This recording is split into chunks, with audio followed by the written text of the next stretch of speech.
कार्तिक मास व्रत कथा अध्याय 23वां अध्याय। वर्णन। आंवला तुलसी जान पढ़ने सुनने से कमल हो जाता कल्याण।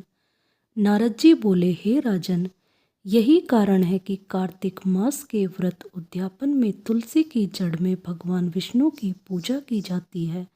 तुलसी भगवान विष्णु को अधिक प्रीति प्रदान करने वाली मानी गई है। राजन, जिसके घर में तुलसी वन है वह घर तीर्थ स्वरूप है। वहाँ यमराज के दूत नहीं आते। तुलसी का पौधा सदैव सभी पापों का नाश करने वाला तथा अभिष्ट कामनाओं को देने वाला है। जो श्रेष्ठ मनुष्य तुलसी का पौधा लगाते हैं वे यमराज को नहीं देखते। नर्मदा का दर्शन, गंगा का स्नान और तुलसी वन का संसर्ग, ये तीनों एक समान कहे गए हैं। जो तुलसी की मंजरी से संयुक्त होकर प्राण त्याग करता है वह सैकड़ों पापों से युक्त ही क्यों न हो तो भी यमराज उसकी ओर नहीं देख सकते। तुलसी को छूने से कामिक, वाचिक, मानसिक आदि सभी पाप नष्ट हो जाते हैं। जो मनुष्य तुलसी दल से भगवान का पूजन करते हैं वह पुनः गर्भ में नहीं आते, अर्थात जन्म मरण के चक्कर से छूट जाते हैं।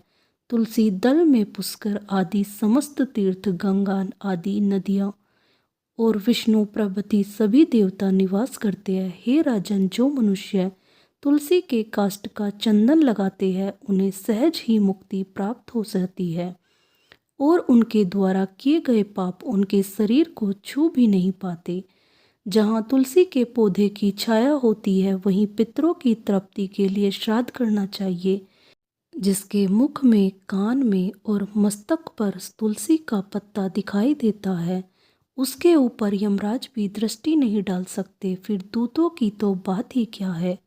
जो प्रतिदिन आदरपूर्वक तुलसी की महिमा सुनता है वह सब पापों से मुक्त हो ब्रह्मलोक को जाता है। इसी प्रकार आंवले का महान वृक्ष सभी पापों का नाश करने वाला है। आंवले का वृक्ष भगवान विष्णु को प्रिय है।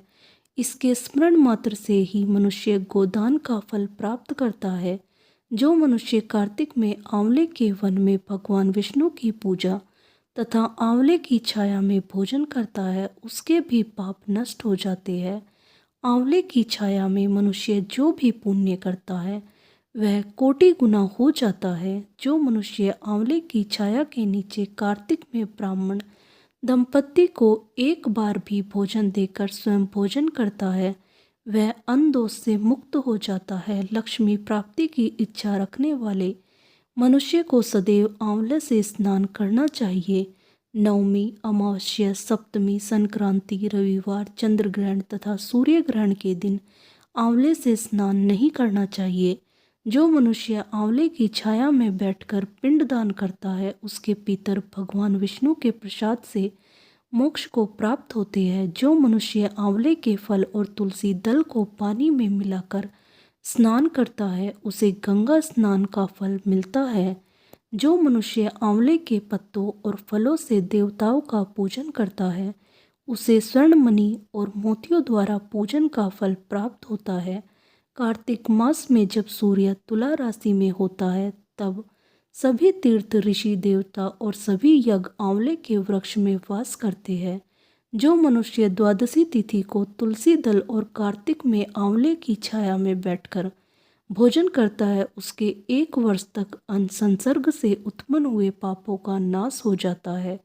जो मनुष्य कार्तिक में आंवले की जड़ में विष्णु जी का पूजन करता है उसे श्री विष्णु क्षेत्रों के पूजन का फल प्राप्त होता है। आंवले और तुलसी की महत्ता का वर्णन करने में श्री ब्रह्मा जी भी समर्थ नहीं है, इसलिए धात्री और तुलसी जी की जन्म कथा सुनने से मनुष्य अपने वंश सहित भक्ति को पाता है। दोस्तों, आपको यह अध्याय कैसा लगा हमें कमेंट कर जरूर बताएं। कार्तिक मास के सभी अध्याय सुनने के लिए हमारे चैनल को लाइक और सब्सक्राइब करें। बोलो विष्णु भगवान की जय।